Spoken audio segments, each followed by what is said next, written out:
প্রিয় দর্শক শ্রোতা বন্ধুরা, অডিও আর্টের আজকের আয়োজনে আপনাদেরকে আমরা শোনাব ইসলামের ইতিহাস বিষয়ক বই ফাউন্ডেশন অব ইসলাম এর ১৫তম পর্ব। ফাউন্ডেশন অব ইসলাম বইটি লিখেছেন বেঞ্জামিন ওয়াকার। বইটি আমাদের জন্য অনুবাদ করেছেন সাদুল্লাহ। বইটি প্রকাশ করেছে সময় প্রকাশনী। আপনি যদি আমাদের চ্যানেলে নতুন হয়ে থাকেন তাহলে এক্ষুনি সাবস্ক্রাইব করে নিন। আমাদের বই পাঠের কোনো পর্ব হারিয়ে ফেলতে না চাইলে বেল আইকনটিতে ক্লিক করে রাখতে পারেন। তো বন্ধুরা, চলুন শোনা যাক ইসলামের ইতিহাস বিষয়ক বই ফাউন্ডেশন অব ইসলাম এর ১৫তম পর্ব। অধ্যায় ৭, কোরআন। ইসলামের পবিত্র কেতাব কোরআনকে ধর্মীয় মুসলিমরা আল্লাহর সমকালীন শাশ্বত ও অসৃষ্ট গ্রন্থ বলে মনে করেন। এর বিষয়বস্তু, প্রতিটি ছত্র ও অক্ষর আল্লাহর কর্তৃক প্রেরিত বাণী, অপরিবর্তনীয় ও ফাইনাল। মূল কোরআনকে বিশ্বাস করা হয় লাওহে মাহফুজে আলোর ছটার উপর লিখিত এবং সংরক্ষিত। সূরা নাম্বার ৫, আয়াত নাম্বার ২২, যা আল্লাহর আসনের পাশে রাখা ছিল। এই প্রাচীন টেক্সট পৃথিবী সৃষ্টির বহু পূর্বে থেকেই স্বর্গে মজুদ ছিল এবং বলা হয় এটা উম্মুল কেতাব অর্থাৎ গ্রন্থের মাতা এবং সমস্ত ঐশীবাণী স্বর্গীয়। আল্লাহ যা ইচ্ছা তাই নিশ্চিহ্ন করেন এবং যা ইচ্ছা তা প্রতিষ্ঠিত করেন এবং এই কিতাব আল্লাহর কাছে সংরক্ষিত লাউহে মাহফুজে। সূরা নাম্বার ৮৫, আয়াত নাম্বার ২২।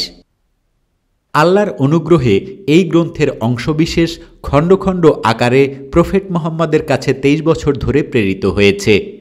এই বাণী বহন করে নিয়ে এসেছেন গ্যাব্রিয়েল তথা জিব্রাইল। মক্কা ও মদিনা উভয় শহরে এবং সব বাণী একত্রে সংকলিত করে এই কিতাব তৈরি করা হয়েছে। কোরআন নিজেই একটি মোজেজা বা মিরাকল। খলুস আরবিতে লেখা, যা আল্লাহ ও ফেরেশতাদের ভাষা। ১১৪টি সূরা, প্রত্যেকটি আয়াত, প্রত্যেকটি শব্দ ও সিলেবল, প্রতিটি অক্ষর আল্লাহ দ্বারা অনুপ্রাণিত। যখন কোনো আয়াতের উদ্ধৃতি দেওয়া হয় তখন বলা হয় আল্লাহ বলেছেন, কারণ এর রচয়িতা আল্লাহ। যদিও এর আয়াত, শব্দ, সিলেবল, অক্ষরে মুমিন পণ্ডিতদের মধ্যে মতপার্থক্য রয়েছে। বলা হয় কোরআন পৃথিবীর ইতিহাসের সঠিক বর্ণনা দেয় এবং আদি পিতা ও প্রফেটদের জীবনের বর্ণনা রয়েছে। এতে আছে কোনো প্রাচীন রাজার বিষয়বস্তু এবং যিশুর সত্য ঘটনা ও মানবজাতির নিয়তির কথা।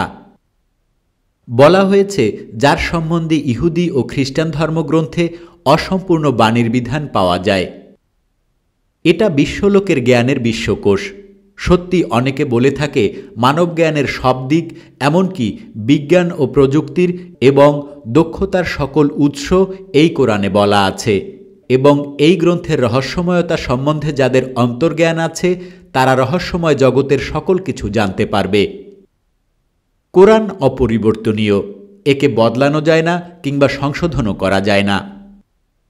আল্লাহর ঐশীবাণী এতে ধারণ করার পর ঐশীবাণীর কালি যে কলম থেকে বের হতো সে কলমের কালি শুকিয়ে গেছে এবং স্বর্গীয় অনুপ্রেরণা বন্ধ হয়ে গেছে এবং আর কিছু বলার নেই।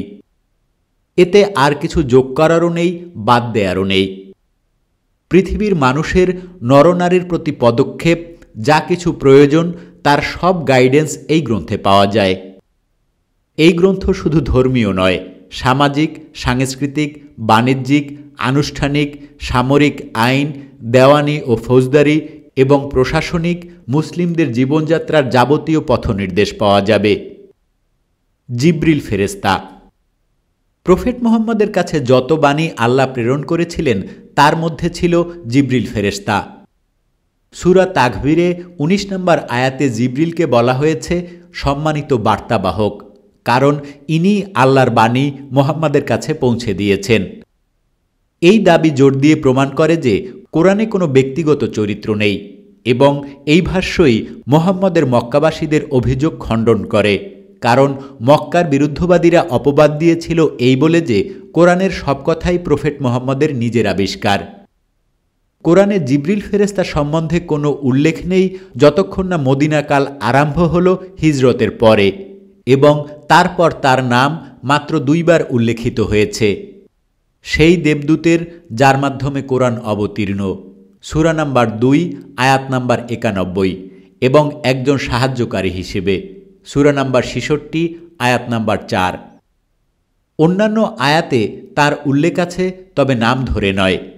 এইভাবে সুউচ্চ পয়েন্টে প্রফেট মুহাম্মদ তাকে দেখতে পান, সূরা নাম্বার 53 আয়াত নাম্বার 7, সেই পরিষ্কার দিগন্তে, সূরা নাম্বার 81 আয়াত নাম্বার 23, এবং পরে তিনি অগ্রসর হলেন 2 ধনুকের দূরত্ব বজায় রেখে, সূরা নাম্বার 53 আয়াত নাম্বার 9। অন্য এক ঘটনায় মুহাম্মদ সিদরা গাছের কাছে তার ভীষণ দেখতে পান, যেখানে এই দুনিয়ার সাথে পরবর্তী দুনিয়ার বাউন্ডারি টানা হয়েছে। বিভিন্ন ট্রেডিশন অনুযায়ী অন্য উৎস থেকেও অনুপ্রেরণা পাওয়া গেছে। কোনো সময় অনুপ্রেরণা এসেছে পবিত্র আত্মা থেকে, যে আল্লাহর কাছ থেকে নিয়ে এসেছে। কোনো সময় এসেছে সাকিনার কাছ থেকে, যার রহস্যমত অর্থ হচ্ছে ঈশ্বর নারী রূপে। এক বর্ণনায় মুহাম্মদ বলেছেন, দেবদূতটি মানুষের রূপ ধরে আমার সামনে আসত। সেই মানুষটির বর্ণনা দিতে বলা হলে প্রফেট জবাব দিতেন যে তার দাড়ি ও মুখ মক্কার এক সুন্দর যুবাসু পুরুষের মতো, মাথায় সূচিকর্মের পাগড়ি, ব্রকেডের জিনে সুসজ্জিত শুভ্র খচ্চরের পিঠে চড়ে আসত। এই যুবাপুরুষটি দেখতে ছিল দাহিয়া ইবনে খলিফার মতো, যিনি খ্রিস্টান কালবি গোত্রের সদস্যভুক্ত। আরেকটা ট্রেডিশন মতে বর্ণনায় মুসা ইবনে উকবা বলেছেন, হীরা পর্বতের গুহায় মোহাম্মদ প্রথম ভীষণ দেখার পর খাদিজা তাকে এক খ্রিস্টান সাধু আদ্দাসের কাছে নিয়ে যান। আদ্দাস নিজে থেকে এসে মক্কায় স্থায়ী বাসিন্দা হয়েছিলেন। খাদিজা তাকে মোহাম্মদের ভীষণ সম্বন্ধে ব্যক্ত করলে সাধু পুরুষটি বিস্ময়ে বলে ওঠেন, হে সম্ভ্রান্ত কোরেশি মহিলা, এই মূর্তি পূজার দেশে গ্যাব্রিয়েলকে কিভাবে উল্লেখ করা হয়? তারপর তিনি খাদিজার কাছে ব্যাখ্যা করেন যে গ্যাব্রিয়েল হল আল্লাহর ফেরেশতাদের প্রধান, যাকে আল্লাহ পাঠান প্রফেটদের পথনির্দেশ করতে, গাইড করতে। তাবারির বক্তব্য অনুযায়ী ইহুদিরা বিশ্বাস করে যে মুহাম্মাদের ওহীগুলো গ্যাব্রিয়েলের মাধ্যমে আনিত হয়নি। তার কারণগুলোর মধ্যে একটা হচ্ছে গ্যাব্রিয়েল ধ্বংসকরণের ফেরেশতা। মিকাইলের মাধ্যমে এলে কথা ছিল, কারণ মিকাইল হল ইহুদিদের গার্জেন। ইহুদিরা বিশ্বাস করে যে গ্যাব্রিয়েল যে মুহাম্মদকে অনুপ্রাণিত করেছিল ইহুদিদের বিরুদ্ধে ধ্বংসাত্মক অভিযান চালানোর জন্য, যেমন বনু কুরাইজার ওপরে করা হয়েছিল। মুহাম্মদ স্বয়ং জিব্রাইলকে পছন্দ করতেন নুহু, মুসা ও ওমরের মতো, যারা কঠোর বিচারে অভ্যস্ত ছিল, এবং মিকাইলকে তুলনা করতেন আব্রাহাম, যিশু ও আবু বকরের মতো, যারা ক্ষমা করার পক্ষপাতী ছিলেন। ইহুদি হিব্রু কারবালার রহস্যজনক ট্রেডিশন অনুযায়ী গ্যাব্রিয়েল চন্দ্রের আধ্যাত্মিক গুণাবলীর সাথে সংযুক্ত, আর মিকাইলের সংযোগ হচ্ছে সূর্যের সাথে। গ্যাব্রিয়েল স্বপ্নের স্তরে অবস্থান করে, যা প্রায় প্রতারণামূলক, এবং মিকাইল ভীষণের স্তরে অবস্থান করে, যা ভবিষ্যৎবাণী নির্দেশ করে। কোরআনের অবতরণ। জিবরিল মুহাম্মদকে কোরআনে ওহী এনে দিতেন। তা মুহাম্মদ স্বাভাবিকভাবে পেতেন না, কিন্তু অবতরণ হতো প্রত্যক্ষভাবে তার মনে ও অন্তরে। এই অবতরণ কোনো সময় আসত শব্দ সমষ্টি হয়ে, কোনো সময় ভীষণ আকারে, যা তিনি বুঝতে পারতেন, এবং কোনো সময় আসত স্বপ্নে। মুহাম্মদ এসব ওহী বা রিভিলেশন বলে দিতেন খতিব বা লেখকদের কাছে। প্রায় ওহী আসত অদ্ভুত শব্দের মাধ্যমে এবং চিহ্নরূপে। অনেক সময় ওহী অবতরণ হতো অপ্রত্যাশিতভাবে এবং অসময়ে, যেমন ঘোড়ায় চড়ে যাচ্ছেন কিংবা চুলে পানি দিয়ে পরিষ্কার করছেন বা খাচ্ছেন। কোনো কোনো সময়ে পাবলিক মিটিংয়ে উত্থিত কোনো প্রশ্নের জবাবে আলোকরশ্মি রূপে চলে আসত, অথবা যখন কোনো মতামত চাওয়া হলে তা টলাতে না পারলে চলে আসত, অথবা কোনো বিশেষ অবস্থায় তাৎক্ষণিকভাবে কোনো সিদ্ধান্তের কিনারা করতে নেমে আসত। এই সময় রিভিলেশন মুহূর্তেই কেউ যেন বলে দিত কোনো সিদ্ধান্ত নিতে, যার জন্য সময়ের অপেক্ষা করা যেত না, নিয়মিত অনুপ্রেরণার জন্য। এই সব সময়ে বলা হতো তিনি আল্লাহর কাছ থেকে তড়িৎ নির্দেশ পেতেন। ক্ষণস্থায়ী অপেক্ষা করা যায় এমন ঘটনা, সামান্য স্থানীয় সমস্যা বা অন্য কোনো বিষয়ে সিদ্ধান্ত দেয়া হতো কোরআনের আয়াত থেকে। ব্যক্তিগত কারণে তার শত্রুকে অভিশাপ করার আয়াত ছিল। সূরা নাম্বার 111, আয়াত নাম্বার 1। এটা এমনভাবে প্রচারিত হতো যে একসময় এক সাহাবী আবু রুহুম আল গিফারির সাথে পথ চলতে তিনি হঠাৎ হোঁচট খান। আল গিফারি উদ্বিগ্ন হয়ে অপেক্ষা করেন হয়তো কোনো কোরআনের আয়াত পাওয়া যাবে যাতে তিনি একটি উপযুক্ত নির্দেশ পেতে পারেন।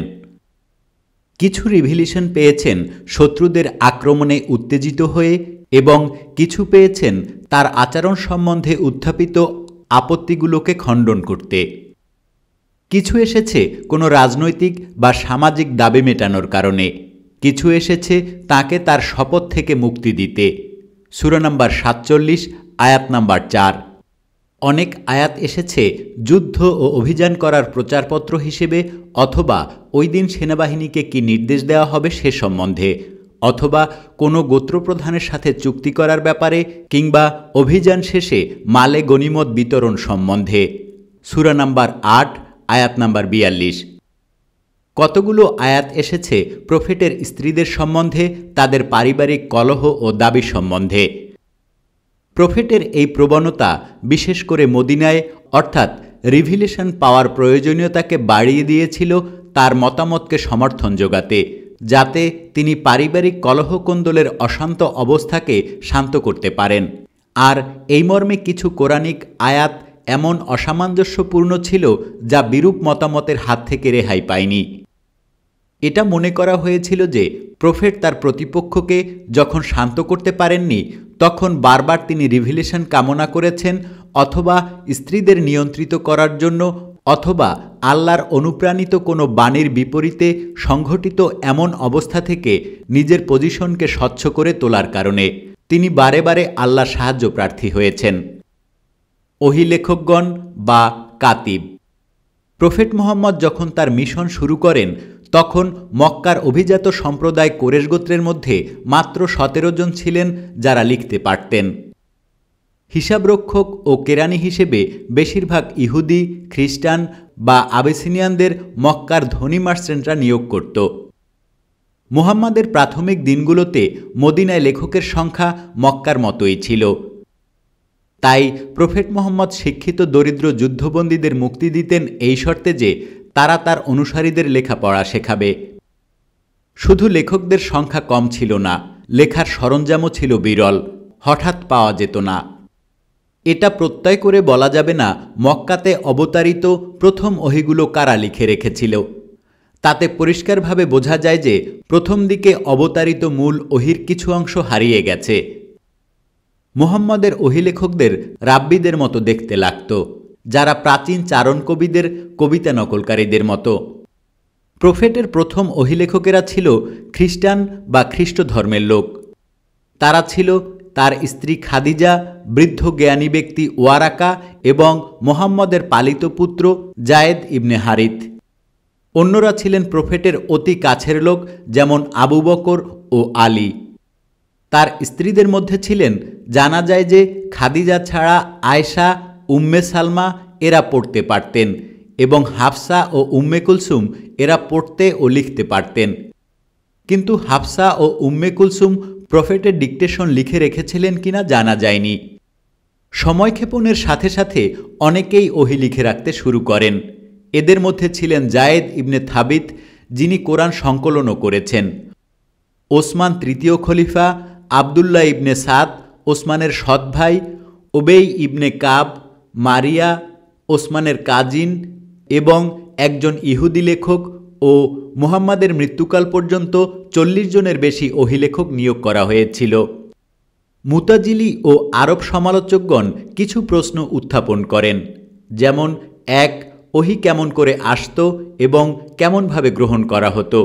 কেমন করে ওহী লেখকেরা জানতে পারত কখন প্রফেট অনুপ্রাণিত হবেন এবং কখন তিনি হুবহু সেই ওহী প্রকাশ করতেন, এবং কেমন করে লেখক বুঝতে পারত কখন লেখা আরম্ভ করতে হবে এবং কখন থামতে হবে? এটাই সম্ভাব্য যে ওহী-লেখকেরা যা শুনে লিখল, হয়তো তাদের লেখার মধ্যে কিছু ভুল থাকা অস্বাভাবিক নয়। আর সব নকলকারীরা একই বিষয়ে লিখত না, অর্থাৎ সকলের লেখা অক্ষরে অক্ষরে মিলত না। যদি মোহাম্মদ নিজে লিখতে ও পড়তে পারতেন, যেমন দাবি করা হয়, কোরআন টেক্সটের ভ্রমশূন্যতার জন্য নির্ভর করতে হয় নিয়োগকৃত একাধিক ওহী-লেখকদের দক্ষতার ডিগ্রির ওপরে। এই জন্য কোনো কোনো পণ্ডিত ব্যক্তি এই মত পোষণ করেন যে সময়ে সময়ে মুহাম্মদের ধারণকৃত ওহীর বিধান পরিবর্ধন ও সংশোধন করেছেন। মক্কার সূরা। পণ্ডিত ব্যক্তিগণ কোরআনের সূরাগুলোর মধ্যে বিভাজন বা পার্থক্য করেছেন। যেসব সূরা মুহাম্মদ মক্কাতে এবং পরে মদিনাতে প্রতিষ্ঠিত হওয়ার পর ডিক্টেট করেছেন। পরবর্তীতে কোরআনের আরবি কপিগুলোতে প্রত্যেক সূরার শিরোনামে মক্কা বা মদিনা উল্লেখ করা হয়েছে, যাতে পাঠকদের বুঝতে অসুবিধা না হয় কোনটা মক্কার আর কোনটা মদিনার সূরা। প্রাথমিক বা মক্কার সূরাগুলোতে অন্য ধর্মের প্রতি, এমনকি পেগান আরবদের ধর্মের প্রতি সহিষ্ণুতা দেখানো হয়েছে। এই সূরাগুলো উচ্চ আদর্শে পরিপূর্ণ, যা গভীর ধর্মবোধ ও আধ্যাত্মিকতার দ্বারা প্রভাবিত। এটা করা হয়েছে ইহুদি ও খ্রিস্টান ধর্মের ট্রেডিশনকে সমন্বিত করতে। আল্লাহকে বলা হয়েছে আল রহমান বা দয়ালু। এই সূরাগুলো ধর্মীয় শিক্ষা, নৈতিক শিক্ষা, সংক্ষিপ্ত সুসমাচার এবং অন্যান্য অনুপ্রাণিত বাণী যা প্রফেট বলেছেন সেগুলোকে নির্দেশ করে। বাণীগুলো বলা হয়েছে ছোট ও সরলভাবে, আবেগী কণ্ঠে, প্রাচীন মহাকাব্যের অংশবিশেষ আবৃত্তি করার মতো। ভীষণারী ক্ষমতা ও জ্বালাময়ী বক্তব্য সংবলিত বাক্য সমৃদ্ধ এবং সাধারণত ছন্দময়ী ও গদ্যছন্দ প্রভাবিত। এইসব দ্যুতিময় ও আবেগাপ্লুত আয়াতগুলোর সান্দিক গতিময়তা, রহস্যময়তা ও ধর্মীয় অন্তর্বোধ মানুষকে ও শ্রোতাকে মহিমান্বিত করে, কারণ এগুলো প্রায়ই জাদুর স্পর্শের মতো মানুষকে অচেতন করার ক্ষমতা রাখে। বলা হয়ে থাকে, প্রফেটের বয়োবৃদ্ধির সাথে সাথে মক্কার সূরাগুলোর কার্যকর ক্ষমতা আস্তে আস্তে কমে যেতে থাকে মদিনায় রাষ্ট্র প্রতিষ্ঠা ও প্রশাসনিক কারণে। মক্কার সূরাগুলোতে আরবদের জন্য আব্রাহামের ধর্মের কথা বলা হয়েছে এবং সমগ্র কোরআনের 1/3। মক্কার সূরার অধিকাংশ মুসলিমদের মুখে মুখে সম্পূর্ণ বা খণ্ডিতভাবে ধ্বনিত হতো। মৌখিকভাবে পঠিত বা আবৃত্ত হয়ে থাকলেও এগুলোর কোনো পরিবর্তন বা বিকৃতি হয়নি এবং এই সূরাগুলো ইসলামের বিশ্বাস ও ভিত্তির কেন্দ্রস্বরূপ। এর অনেক অংশ স্তোত্র পাঠের মতো বা গীতিকাব্যের মতো। এগুলো তাই প্রার্থনার জন্য ইমামদের কাছে সুবিধাজনক। তাই গণপ্রার্থনায় ও অন্যান্য ধর্মীয় অনুষ্ঠানে এগুলো নিয়মিত ব্যবহার করা হতো। এটা মনে করা হতো যে মুহাম্মদের মক্কা থেকে মদিনায় যাত্রার পূর্বে প্রাথমিক মুসলিমদের মৌলিক বিশ্বাস ও অনুষ্ঠানাদি সবই নাজিলকৃত মক্কার সূরাগুলোতে নিহিত রয়েছে, যদিও কোনো কোনো ক্ষেত্রে মূলসূত্র আকারে। এই প্রাথমিক ছোট ছোট সূরাগুলো নিয়মিত পাঠ করার কাজে লাগত এবং মানুষের প্রার্থনার বইরূপে পরিগণিত হতো, যেমন ছিল খ্রিস্টানদের বাইবেল। মুহাম্মদ যখন হিজরতের জন্য তৈরি হচ্ছিলেন, তিনি প্রথমে মুসাইব ইবনে উমাইরকে মদিনায় পাঠান, সেখানকার মুসলিমদের নির্দেশ দেওয়ার জন্য এবং অবস্থাটা বোঝার জন্য। মদিনায় মুসাবকে পাঠানো হয়েছিল কারণ তিনি কোরআন আবৃত্তি করতে পারতেন, যাতে মানুষ বুঝত যে লৌকিক ধর্মগ্রন্থ হিসেবে কোরআন সম্পূর্ণ হয়েছে। প্রখ্যাত ব্রিটিশ পণ্ডিত রিচার্ড বেল কোরআনের টেক্সট অতি সূক্ষ্মভাবে পর্যালোচনা করার পর সিদ্ধান্ত গ্রহণ করে এই বলেছেন যে বদরের যুদ্ধের সময় কোরআন নিশ্চিতভাবে সম্পূর্ণ হয়েছে, অর্থাৎ হিজরতের 2 বছরের পর। সেই সময় বলতে গেলে কোরআন মূলত মাক্কি সূরাগুলো নিয়েই রচিত হয়েছিল। মদিনার সূরা। মদিনায় এসে মুহাম্মদের মর্যাদা ও ক্ষমতা বেড়ে যাওয়ায় তার চরিত্রে মৌলিক পরিবর্তন এসে গেল এবং কোরআনের বাণী ও তার ধর্মীয় মাধুর্যও বদলে গেল। এই পরিবর্তন প্রতিফলিত হল তার কথা বলার ভঙ্গিমা ও বিষয়বস্তু উভয় ক্ষেত্রেই। মাদানী সূরাগুলো যেমন দীর্ঘ, তেমনি পাঠ করতেও ক্লান্তিকর, যেমনটা বিদেশি সমালোচকেরা বলে থাকেন। মদিনাতে এসে ধর্মীয় উদ্দীপনা এবং মক্কার ভীষণারী যে স্বর্গীয় দূত ছিল, মদিনায় লম্বা ও দীর্ঘ সূরাগুলোতে দেখা গেল না। কল্পনাপ্রবণ প্রফেট প্রচারক হয়ে গেলেন, প্রফেট হয়ে গেলেন ধর্মতত্ত্ববিদ। নামে মাত্র মাদানী সূরাতে স্বর্গীয় প্রভাব থাকল না। প্রফেটের যে ধর্মীয় এনার্জি ছিল তার গতি বদলে অন্যদিকে গেল। আগেকার সেই ঐশ্বরিক প্রেরণা জাগতিক ব্যাপারে নিবদ্ধ হল। সূরাতে যে সান্দিক গতি ছিল, যে মহান্বিত ভাব ছিল, তার স্থানে দেখা দিল খাপছাড়া অপ্রাসঙ্গিক গদ্য। কোনো কোনো সূরার কোনো কোনো অংশে তার নিজের মহিমার কথা বা ব্যক্তিগত সমস্যার কথা এবং আস্তে আস্তে তার সহিষ্ণুতা ও ধৈর্যের বাঁধ ভেঙে গিয়ে প্রতিপক্ষদের প্রতি যুদ্ধাংদেহী ভাব এসে গেল। স্পষ্টভাবে বোঝা যায় মাদানী সূরাগুলো তার সচেতন মন থেকে উচ্চারিত। এই সূরাগুলোতে উপদেশ, আপিল, আইনকানুন ও ঘোষণায় পরিপূর্ণ। এতে যে সুর ধ্বনিত হয়েছে তার মতবাদ ও শিক্ষা সম্বন্ধীয় এবং আইন, অপরাধ ও শাস্তি সম্বন্ধীয়। আবেগময় আবৃত্তি হয়ে গেল মামুলি পাঠ, নির্দেশ অনুসরণীয় ব্যাপার। মদিনায় অবস্থানকালে কোরআন শব্দটি আবৃত্তি হিসেবে ব্যবহৃত না হয়ে পরিচিত হল আল কিতাব বা গ্রন্থ হিসাবে।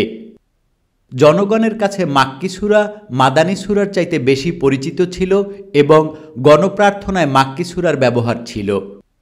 মাদানী সূরা ও তার বিষয়বস্তু সম্বন্ধে মানুষের ধারণা ছিল কম। এর আকার ছিল বিশাল, বৃহৎ এবং পাঠ কষ্টকর ও ক্লান্তিকর ছিল। তাই প্রফেটের মৃত্যুর পর মাদানী সূরাগুলোর মধ্যে পরিবর্তন ও পরিবর্ধন করার সুযোগ ছিল বেশি। মাক্কি ও মাদানী সূরার মধ্যে যে পার্থক্য তা প্রথম থেকে মুসলিম মুফাসসিরদের কাছে প্রথম থেকেই অজানা ছিল না এবং এ বিষয়ে তারা ঘন ঘন আলোচনাও করেছেন। আধুনিককালে ইরানি লেখক আলী দোস্তি এর পার্থক্য দেখিয়েছেন। প্রফেট মুহাম্মদ যেসব বাণী মক্কায় পেয়েছিলেন এবং পরবর্তীতে যা মদিনায় পেয়েছিলেন। ইরানে ইসলামী বিপ্লবের কারণে আলী দোস্তিকে গ্রেফতার করা হয়, তার বিরুদ্ধে অধর্মের অভিযোগ আনা হয়, কারারুদ্ধ করা হয় এবং ভীষণভাবে পেটানো হয়। ফলে 1982 সালের জানুয়ারি মাসে তিনি মৃত্যুবরণ করেন। সুদানিজ ধর্মতত্ত্ববিদ মাহমুদ মুহাম্মদ তাহা সুদানে বিভিন্ন ধর্মের মধ্যে সমঝোতার কারণ খুঁজতে গিয়ে জোর দিয়ে বলেছেন যে মদিনার সূরার ভিত্তিতে শরিয়া আইন না করে প্রাথমিক মাক্কি সূরার উপর ভিত্তি করে রচনা করলে আধুনিক বিশ্বে তা গ্রহণীয় হতে পারত এবং মুসলিম বিশ্ব আরও এগিয়ে যেতে পারত উন্নয়নশীল জাতির সাথে। মাহমুদের এই আবেদন ও পরামর্শ সুদান সরকারের কাছে গ্রহণীয় হয়নি। উপরন্তু তাকে ঈশ্বরদ্রোহিতার অভিযোগে গ্রেপ্তার করে 1985 জানুয়ারি মাসে ফাঁসিতে ঝুলিয়ে হত্যা করা হয়। কোরআন সংকলন 632 সালে যখন প্রফেট মুহাম্মদ মারা যান তখন বর্তমান আকারের কোরআনের কোনো অস্তিত্ব ছিল না। কিছু খণ্ডিত অংশ একটি আয়াত থেকে পুরো সূরা পর্যন্ত লিখে রাখা হয়েছিল এবং গচ্ছিত ছিল বিভিন্ন ব্যক্তির হাতে।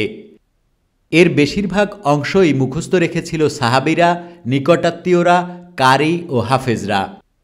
কেমন করে এইসব মেটেরিয়াল শেষ পর্যন্ত সংগৃহীত হয় সে সম্বন্ধে বেশ কতগুলো স্ববিরোধী বক্তব্য রয়েছে। 633 সালে রিদ্দাযুদ্ধের সময়ে খলিফা আবু বকর কোরআন মুখস্থকারী কিছু ব্যক্তি এই যুদ্ধে মারা পড়েন। ইয়ামামার যুদ্ধে পরের বছরে অবস্থা আরও গুরুতর হয় যখন 39 জন সাহাবী হাফেজ যুদ্ধে প্রাণ হারান। প্রফেট মুহাম্মদের শ্বশুর ওমর উদ্বিগ্ন হয়ে উঠলেন এই ভেবে যে যদি আবারও হাফেজ যুদ্ধে প্রাণ হারান তাহলে কোরআনের ম্যাটেরিয়াল আর খুঁজে পাওয়া যাবে না। তাই তিনি আবু বকরকে পরামর্শ দিলেন যে কোরআনের যেসব ম্যাটেরিয়াল বর্তমানে পাওয়া যাচ্ছে এবং কোরআন টেক্সটে যা লিপিবদ্ধ আছে সব গুছিয়ে নিয়ে সামগ্রিকভাবে সংগ্রহ করা হোক, যা দিয়ে একটি পরিপূর্ণ গ্রন্থ সংকলিত হয়। এই আইডিয়াকে সাধারণ মুসলিমরা ভালোভাবে গ্রহণ করতে পারলেন না। অনেকে আপত্তি তুললেন এই বলে যে এটা করতে গেলে প্রফেট যা করতে পারতেন কিন্তু করেননি তার প্রতি অসম্মান দেখানো হবে। এমনকি আবু বকর পর্যন্ত সন্দেহবাদী ছিলেন, কারণ এটা এমন একটা কাজ যার জন্য তিনি প্রফেট মুহাম্মদের নিকট থেকে কোনো কর্তৃত্ব পাননি। যাই হোক, আবু বকর শেষ পর্যন্ত অনুমোদন দিলেন এবং তিনি পবিত্র কাজের ভার প্রফেটের সেক্রেটারির মধ্যে একজনকে দিলেন। তিনি হলেন মদিনার খাজরাজ গোত্রের জায়েদ ইবনে থাবিত। জায়েদ আরবি ভাষা ছাড়া জানতেন পার্সিয়ান, গ্রিক, ইথিওপিক, কপ্টিক, সিরিয়াক ও হিব্রু এবং ইহুদিদের ধর্মগ্রন্থ পাঠ করেছেন। বিভিন্ন ব্যক্তি বিভিন্ন উপায়ে যেসব খণ্ড খণ্ড আয়াত ছড়িয়ে ছিটিয়ে রেখেছিল, এই জায়েদ সেগুলো তাদের কাছ থেকে সংগ্রহ করলেন। ট্রেডিশন বলছে যে এই সব সংগৃহীত অংশের মধ্যে ভেড়া ও ছাগলের চামড়ার অংশ, খেজুর পাতা, চ্যাপ্টা পাথর, কাঠের পাটা, চামড়ার খণ্ড এবং উটের ও ছাগলের স্কন্ধের এবং পাঁজরের হাড় আর মানুষের বক্ষ অর্থাৎ মুসলিমদের স্মরণশক্তি থেকে উদ্গীরিত অংশ। 634 সালের শেষ দিকে যত খণ্ডাংশ ও হাফেজ বর্ণিত কোরআনের বাণী সংগ্রহ করা হয়েছিল, সেগুলোকে পরিশ্রম সহকারে আলাদা শিটে কপি করে পর্যায়ক্রমে ও ভালোভাবে ছাঁটাই বাছাই না করে একটি অসম্পাদিত গ্রন্থের খাড়া করা হলো। এতে অনেক পুনরাবৃত্তি, গড়মিল, অনৈক্য ও উপভাষার পরিবর্তন রয়ে গেল। কোনো মুসলিম অথরিটি বলেন যে জায়েদের প্রথম সংকলনটা বিভিন্ন পণ্ডিতযোগ্য কেন্দ্রে পাঠানো হয়েছিল, কিন্তু অন্যরা একথা অস্বীকার করেন। সংগৃহীত মেটেরিয়াল সম্ভবত 4 কোণ বিশিষ্ট অক্ষরে লিখিত। আবু বকরকে দেয়া হয় এবং তার মৃত্যুতে এই কপি দ্বিতীয় দফা খলিফা ওমরের হেফাজতে রাখা হয়। ওমরের মৃত্যুর পর অর্থাৎ 644 সালে 10 বছর পর এই কপি চলে যায় ওমরের কন্যা ও প্রফেটের বিধবা স্ত্রী হাফসার কাছে। ইত্যবসরে এই সংকলিত কোরআনের বিভিন্ন সারাংশ, গোটা সূরা থেকে খণ্ডিত অংশ যেসব প্রদেশে ইসলাম বিস্তার করেছে সেখানে পাঠিয়ে দেয়া হয় পুনরাবৃত্তির জন্য। তখন আরবি অক্ষরে স্ক্রিপ্ট অসম্পূর্ণতা থাকার কারণে এই সব টেক্সট পঠনে ও ব্যাখ্যায় পরিবর্তন দেখা দেয় এবং প্রত্যেক পাঠ ব্যাখ্যাকারীদের নিকট অথরিটি বলে গণ্য হয়। আর্মেনিয়া ও আজারবাইজানে অভিযানকালে সিরিয়া ও ইরাকের মুসলিম সেনাবাহিনীতে ব্যবহৃত কোরআনের পাঠ ও ব্যাখ্যার পরিবর্তন সম্বন্ধে বিরোধ শুরু হয়ে গেল। এই বিরোধ চরমে পৌঁছালে সেনাপতি হুজাইফা দ্বিতীয় খলিফা ওসমানের দৃষ্টিগোচর করেন এবং তাকে এ ব্যাপারে হস্তক্ষেপ করার জন্য অনুরোধ করেন, কারণ এই বিভিন্নভাবে পঠন ও ব্যাখ্যা ইহুদি ও খ্রিস্টানদের ধর্মগ্রন্থের মতো পার্থক্য এনে দিতে পারে। এই অবস্থানে তাৎক্ষণিকভাবে প্রয়োজন হল একটি সমরূপ ও প্রভুত্ব ব্যঞ্জক কোরআন সংকলন করা, যাতে বর্তমানে ব্যবহৃত কোরআন পাঠে বিভিন্নতা ও ব্যাখ্যার বিকৃতি সত্বর বন্ধ করা যায়। সুতরাং খলিফা ওসমান সিদ্ধান্ত গ্রহণ করেন যে দ্বিতীয়বারের মতো একটি ব্যাপক ও চূড়ান্ত কোরআন সম্পাদনা ও সংকলন করা অত্যন্ত জরুরি, যাতে শেষবার ও সর্বকালের মতো বিধিবিধান বা আইনকানুন নির্ধারিত হয়ে যায়। তিনি আবার জায়েদ ইবনে থাবিতের ওপর এ কাজের ভার দিলেন আর সাথে দিলেন 3 জন কোরেশি সাহায্যকারী, আবদুল্লাহ ইবনে আল জুবায়ের, সাদ ইবনে আল আস এবং আব্দুর রহমান ইবনে আল হারিথ। এই সময় তারা বিদ্যমান সকল ধরনের কপিগুলোকে কোরআনের চ্যাপ্টার বা ক্ষুদ্রাংশ এবং সেই সব মেটেরিয়ালের সাথে পূর্বে সংকলিত কোরআন যা হাফসার কাছে ছিল তার সাথে মিলিয়ে দেখলেন এবং গ্রন্থের চূড়ান্ত ভার্সন তৈরি করলেন, এই সিদ্ধান্ত নিয়ে যে কোনটা রাখতে হবে আর কোনটা বাদ দিতে হবে এবং গ্রন্থ রচনা, সূরার নাম্বার ও ক্রমবিন্যাস চূড়ান্তভাবে ঠিক করলেন। ওসমানের কোরআন কমিশন অনেকগুলো সমস্যার সম্মুখীন হয়, যেমন সূরাগুলার ক্রমবিন্যাস ও সিকোয়েন্স, টেক্সট সম্বন্ধে প্রবল মতভেদ এবং এদের সঠিকভাবে সাজানো গোছানো ও উপস্থাপন, বিভিন্ন উপভাষায় লিখিত কোরআনের আয়াতগুলি কোন ভাষায় সমন্বিত করা। ভাষার সমস্যা মেটানোর জন্য ওসমান জায়েদ ইবনে থাবিতকে নির্দেশ দিলেন যে ভাষার পরিবর্তন থাকলে কোরেশি উপভাষাকে অগ্রাধিকার দিতে হবে। উল্লেখ্য যে জায়েদ ইবনে থাবিত ছিলেন মদিনার খাজরাজ গোত্রের লোক, একজন অকোরেশি।